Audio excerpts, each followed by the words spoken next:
Aujourd'hui, on va voir les listes dans Python. Alors les listes, c'est la même chose que les arrêts dans Julia et d'autres langages. Ça s'appelle liste en Python.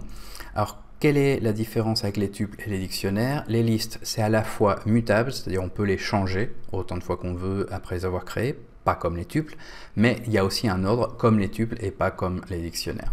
Donc si je veux prendre par exemple tous les jours de la semaine, je vais créer ma variable myWeek, ma semaine, et je vais mettre dedans entre crochets cette fois-ci, pour commencer ma liste ici, un crochet et après tous les strings qu'on veut mettre dedans encore séparés avec des virgules. Quand je fais ça, je vois qu'il y a, je vais refaire marcher ça, on voit qu'il y a tous les jours de la semaine. Maintenant, on va en créer une nouvelle de liste qui soit pas avec des strings, qui soit avec des numéros. C'est la même chose, là on va faire Fibonacci et on va mettre la suite de Fibonacci, 1, 2, 3, etc. Après on va regarder, voilà, on a créé une liste qui est avec que des nombres entiers. Et c'est la suite de Fibonacci. Je regarde le type de Fibonacci, ma variable Fibonacci, et ça me dit que c'est une liste. Bon, alors comment faire pour avoir une liste avec pas que des strings ou pas que des int? Il n'y a rien à faire, il suffit de la créer. Donc on fait les crochets pour dire que ça va être une liste. Évidemment, un nom de variable égal, etc. Je vais plus le dire, hein, dès qu'on crée une variable, c'est comme ça. Après 1, bon, je rajoute des numéros, et après je rajoute deux noms anglais. Et je regarde, et voilà, ça marche. Quand c'est des strings, et j'ai les guillemets. Maintenant, comment faire pour voir les différents numéros, les différentes valeurs de ma liste? On va utiliser l'index. Si je fais myWeek7, hein, donc il y avait tous les myWeek7, où on voit qu'il y avait tous les jours de la semaine, qu'est-ce que vous pensez qu'il va se passer? Il va y avoir une erreur parce que l'index commence à 0. Donc il n'y a aucune valeur qui soit 7, parce que 7, ça viendrait après dimanche ici.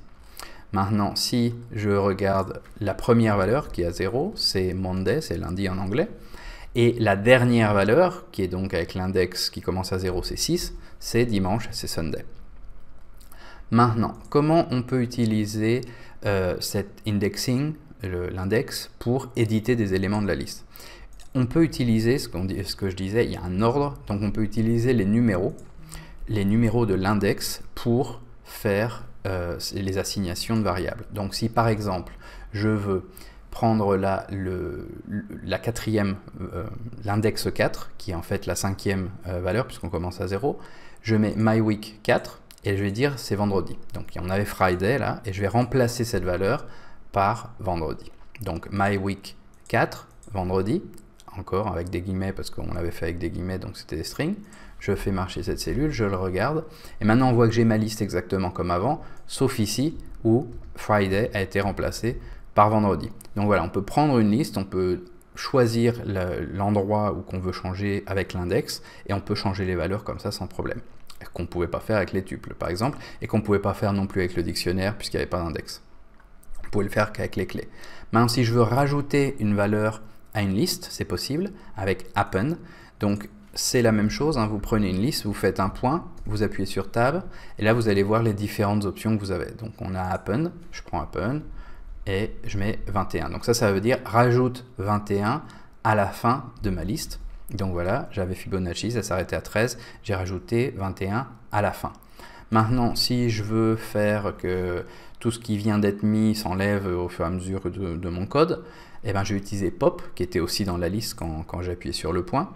Et ça, c'est pour enlever le dernier de ma liste. J'ai pas besoin de dire lequel c'est, j'ai pas besoin de dire quel est son index ou quel est son nom. Avec pop, ça va prendre le dernier de la liste, donc là c'est 21, et ça va l'enlever. Je fais ça, on voit Fibonacci, voilà, j'ai enlevé le 21.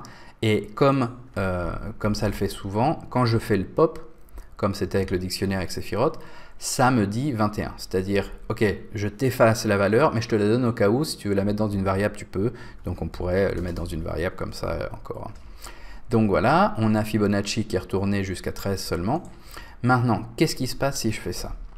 Si je fais ça, en fait, c'est pour rajouter quelque chose au début de ma liste. Donc là, j'ai rajouté 0, à l'index 0. Alors c'est un peu compliqué, c'est pour ça que je l'ai écrit ici. Donc c'est list insert, hein, c'est donc là on a Fibonacci.insert, qui était une des possibilités qu'on avait quand on appuyait sur Tab. La première valeur c'est l'index, donc là je veux le mettre au début, donc l'index c'est 0, et la valeur c'est la deuxième. Donc si je voulais rajouter 100 au début, j'aurais fait ça. Et voilà, j'ai 100 au début. je remets à 0. Maintenant, si je veux enlever quelque chose qui est au début, ou plutôt dans ce cas-là, enlever tout ce qu'on va trouver par rapport à une valeur, c'est-à-dire je ne veux plus avoir ce 0 là, je veux enlever, donc là, j'ai pas, pardon, dans les inserts, on a vu j'ai rajouté 0, après j'ai rajouté 100, après j'ai rajouté 0. J'ai jamais vraiment enlevé le premier 0 ni le 100, j'ai continué de rajouter des choses, c'était juste pour vous montrer, hein, juste au cas où. Donc après Fibonacci remove, là c'est pour enlever des valeurs. Donc si je veux enlever le 100, je peux faire ça, j'enlève le 100, je regarde la valeur et voilà, le 100 n'est plus là. Maintenant si j'enlève 0, ce que ça va faire c'est m'enlever le premier 0 qu'il va trouver. Ça va pas m'enlever tous les 0 et ça va seulement enlever le premier. Donc le 100 c'était pareil, ça a trouvé une valeur et ça l'enlève et puis c'est fini. Donc ça en enlève qu'un et ça enlève le premier qui trouve, tout expliqué dans la documentation si vous voulez en savoir plus. Comment voir les listes avec plus de dimensions? Alors si je fais une liste de traduction, où je reprends les jours de la semaine, mais cette fois-ci je dis ok ça va être une liste, donc j'ouvre une liste, mais ça va être une liste de listes.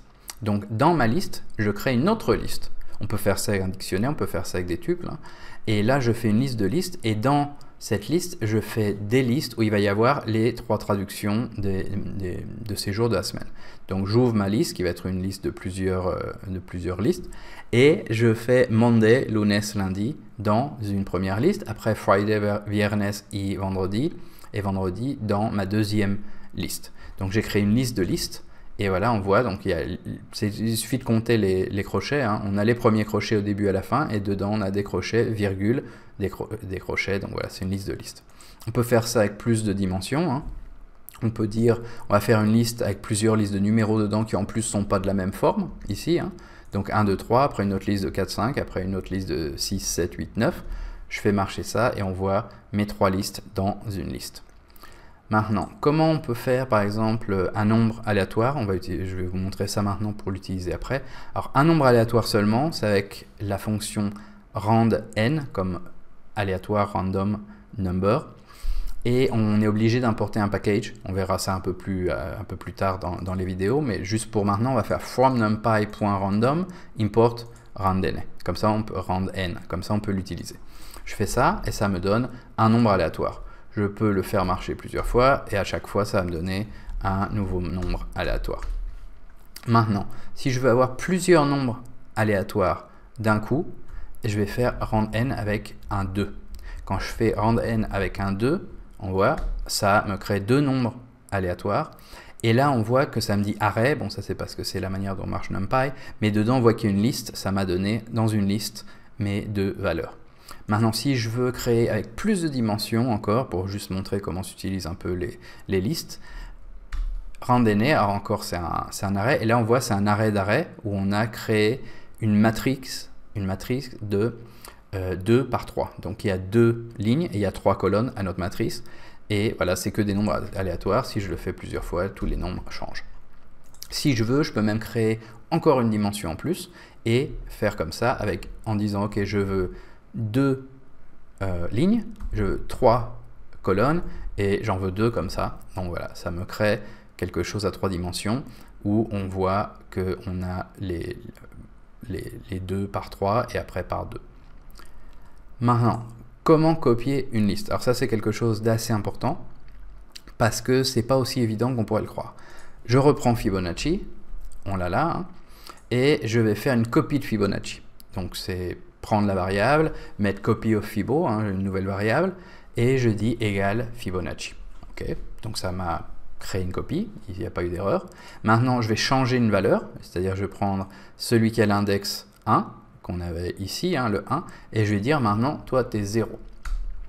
Je fais ça, et Fibonacci, maintenant, est 0, 0 au lieu de 0, 1. Donc ça a marché, j'ai pu changer ce que je voulais, mais en fait, le problème, c'est que j'ai pas changé seulement la variable. D'ailleurs, je vais vous la montrer pour que vous puissiez voir qu'on a bien fait ce qu'on voulait avec copy of Fibo. Un copy of Fibo a eu le changement qu'on voulait ici. On a rajouté à l'index 1, on a remplacé l'index 1 par un 0. Le problème, c'est que quand on regarde Fibonacci, c'est la même chose. C'est ça le grand problème. C'est qu'en fait, ces 2 listes avec 2 noms, c'est qu'une seule liste. Donc, on n'a pas fait le changement qu'on voulait faire. Donc maintenant, je vais recréer le 1 dans ma série de Fibonacci pour qu'elle ressemble à la série initiale qu'on avait au début de ces quelques lignes. Et maintenant, on va voir comment faire pour copier le Fibonacci, notre liste, hein, ça n'a pas besoin d'être Fibonacci, mais que cette fois, ce soit une vraie copie. Pour que ce soit une vraie copie, on ne peut pas faire que égal, il faut faire Fibonacci, notre liste, point copie. Quand on fait point copie, on crée une vraie copie, un vrai double de notre liste, et maintenant, on peut regarder que, bon bah ça nous l'a créé comme avant, hein, ça a donné l'impression que ça marchait, mais maintenant si je fais copy of Fibo, et je change pour que ce soit un 1, et que le 1 se transforme en 0, ça marche. Par contre, ça ne le fait pas Fibonacci. On voit là, ici c'est un 0, et ici c'est un 1. On a changé notre double sans changer l'original, ce qui n'était pas le cas avant. Donc il faut utiliser copie, c'est important pour les listes, c'est une erreur de débutant assez commune d'oublier de faire une vraie copie et de copier seulement avec la variable. Comment voir un petit peu le slicing avec Python? C'est un thème assez long, mais pour avoir une petite introduction. MyWeek, c'était les jours de la semaine qu'on avait. Quand on prend les crochets, on sait qu'on pouvait mettre un seul numéro, hein, et avec ce numéro, on pouvait choisir une valeur. Par exemple, la troisième, Wednesday, mercredi. Maintenant, si je veux toutes les valeurs d'un numéro à un numéro, on peut faire ça avec l'index. Donc je dis, donne-moi toutes les valeurs de la troisième, hein, de l'index 2, jusqu'à la cinquième, avec l'index 4. Et voilà, ça me donne l'index 2, ça me donne l'index 3. Par contre, le quatrième, le 4, le dernier, la valeur qu'on met à droite là, après les 2 points, n'est jamais incluse. Donc, c'est pour ça que ça me donne que mercredi et jeudi. Maintenant, un moyen pratique d'utiliser ça, c'est pour retourner complètement une liste, c'est-à-dire dire, eh ben, je veux que dimanche soit en premier, après samedi, etc. Je fais MyWeek, je mets les points. Je mets rien parce que je veux pas filtrer, je veux simplement retourner. Donc les 2 premiers points, bon, les 2 points, c'est comme on avait ici. On en rajoute encore un et le dernier, en fait, ça nous dit dans quel ordre ça doit aller. Donc si je fais -1, ça retourne tout. C'est ce que ça nous fait là. Si je mets par exemple 2, pour que vous voyez la différence, ça va m'en donner 1 tous les 2. Donc on a sauté le mardi, après on a mercredi, on a sauté le jeudi, on a le vendredi, on a sauté le samedi et on a le dimanche. Donc ça, en fait, la troisième valeur, c'est tous les combien on veut aller et on peut le faire en négatif et comme ça, on peut aller à l'envers comme on l'avait fait juste avant. Par contre, si je fais MyWeek -1 sans les 2 points, là, ce que ça fait, ça me donne la dernière valeur. Donc c'est pratique pour les listes. On n'a pas besoin de savoir par cœur combien de valeurs on a. On n'a pas besoin de vérifier non plus, hein, parce qu'on peut faire ça avec, par exemple, len MyWeek. Si je fais ça, ça me dit la taille de ma liste. Donc j'aurais pu faire MyWeek, prendre l'index et rajouter la longueur de MyWeek, comme ça. Hop.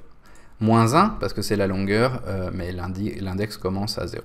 Donc si je fais ça, ça me donne dimanche. Mais c'est pas la peine de faire tout ça. Si je mets que -1, ça me donne dimanche directement. Donc voilà, c'est tout pour les listes maintenant, super important, les listes super pratiques, on les utilise beaucoup. Donc voilà, on est prêt pour ça et on se reverra dans la prochaine vidéo.